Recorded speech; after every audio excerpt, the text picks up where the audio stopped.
Bismillahirrahmanirrahim. Assalamualaikum warahmatullahi wabarakatuh. Okey, Alhamdulillah bertemu kembali anak-anak tingkatan 1 dalam sesi PDPR untuk subjek pendidikan Islam. Okey, pada hari ini kita akan belajar bahagian fiqh dalam tajuk istinja suatu tuntutan. Okey anak-anak, marilah kita memulakan pembelajaran hari ini dengan mengenali maksud istinja. Okey, yang pertama kita lihat dulu maksud dari segi bahasa. Okey, dari segi bahasa istinja bererti selamat dari penyakit. Okey, manakala dari segi istilah, suatu perbuatan untuk menghilangkan najis. Okey, najis ni adalah benda yang kotor dan menyebabkan tidak sah solat. Okay.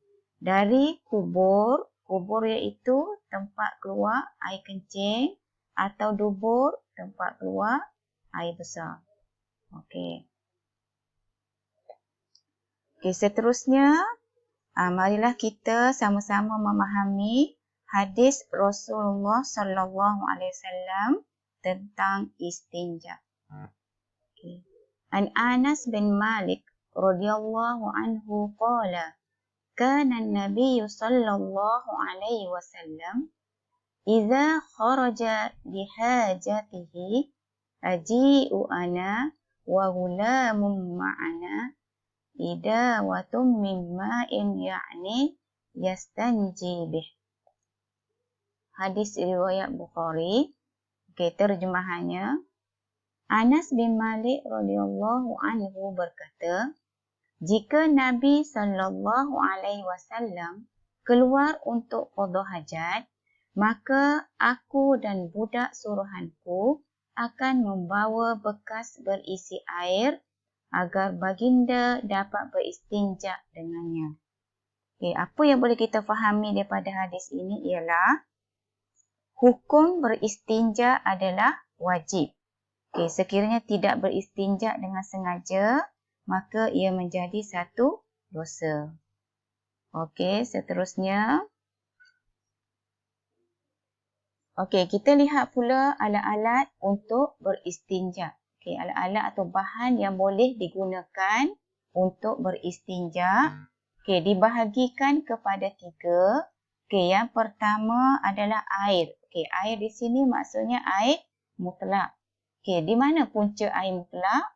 Okey, kita boleh ambil daripada air sungai, air salji, air mata air, air embun, okey, dan sebagainya. Okey, air ini merupakan alat terbaik kerana air boleh menghilangkan rupa, warna, bau dan rasa sesuatu najis. Okey, alat yang kedua ialah batu. Okey, alat yang ketiga adalah benda-benda kesat. Okey, benda-benda kesat ni antara contohnya kulit kayu, tisu dan daun kering.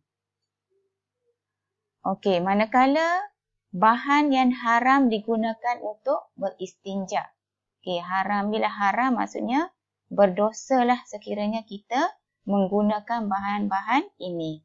Okey, yang pertama, kertas atau bahan yang tertulis ayat Al-Quran atau hadis, nama-nama Allah dan Rasul. Okey. Yang kedua, benda-benda najis. Contohnya, tahi lembu. Okey. Yang ketiga, bahan-bahan makanan. Contohnya, roti. Okey. Benda-benda licin. Contohnya, plastik, daun hijau yang masih basah. Okey. Benda-benda yang berbahaya dan tajam seperti kaca dan buluh. Okey. Okey, seterusnya kita lihat apakah kepentingan beristinja. Okey, kepentingan ni maksudnya faedah, kebaikan sekiranya kita sentiasa beristinja selepas qada hajat.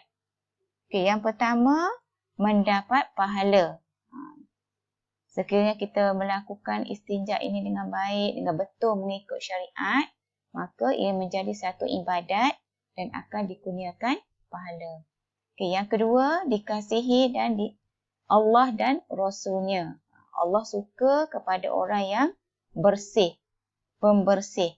Okey, yang ketiga, memberikan keselesaan kepada diri dan orang lain. Okey, orang yang berada di samping kita tidak adalah bau busuk sekiranya kita tidak beristinja. Okey, yang keempat, badan menjadi sihat dan cergas. Kelima, terhindar daripada jangkit dan penyakit. Contohnya penyakit kulit, gatal-gatal, dan seterusnya. Ibadat menjadi sah dan dapat dilaksanakan dengan sempurna. Okey, seterusnya kita lihat bagaimana cara beristinja yang diajar oleh Islam. Okey, yang pertama, menggunakan batu dan air. Okey, ini cara yang paling afdal. Okey, caranya macam mana? Bersihkan tempat keluar najis dengan 3 biji batu atau sebiji batu yang mempunyai 3 permukaan. Okey, setelah itu basuh dengan air mutlak sehingga bersih. Hilanglah bau, warna dan rasa. Okey, cara yang kedua, mengguna air sahaja. Okey, ini biasa kita lakukan bagi kita yang berada di Malaysia lah. Sebab kita di Malaysia tidak ada masalah air. Okey, membasuh tempat keluar najis dengan air mutlak hingga bersih. Okey, cara yang terakhir, menggunakan benda-benda kesat. Okey, bersihkan tempat yang kena najis dengan benda-benda kesat seperti kita guna kertas, tisu, kain dan sebagainya sehinggalah bersih. Okey, yang terakhir kita lihat bagaimana adab qada hajat. Adab apabila kita hendak qada hajat, iaitu nak buang air besar atau air kecil. Okey, kita bahagikan kepada 3. Okey, yang pertama, adab sebelum qada hajat.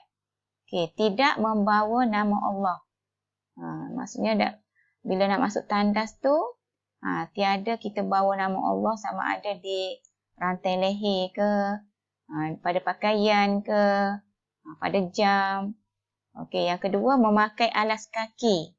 Contohnya, selipar, kasut. Okey, yang ketiga, menutup kepala.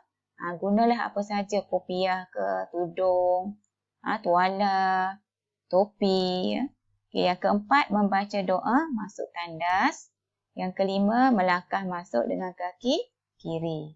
Okey, ni seterusnya, adab semasa qada hajat. Okey, semasa tengah qada hajat, tidak bercakap, tidak makan atau tidak minum. Okey, seterusnya, tidak membuang air merata-rata. Okey, apa maksud tidak buang air merata-rata ni? Okey, maksud contohnya kita tidak buang air di tempat yang tak sepatutnya lah.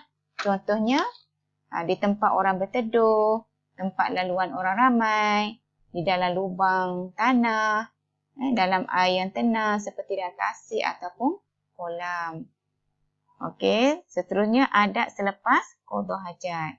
Okey, membaca doa keluar tandas dan melangkah keluar dengan kaki kanan. Okey, alhamdulillah.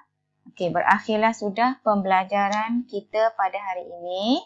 Okey, semoga kita semua dapat mengamalkan cara beristinja yang betul agar mendapat keredaan Allah dalam semua amalan hidup kita seharian. Okey, sekian, terima kasih. Sehingga berjumpa lagi dalam PDPR yang akan datang.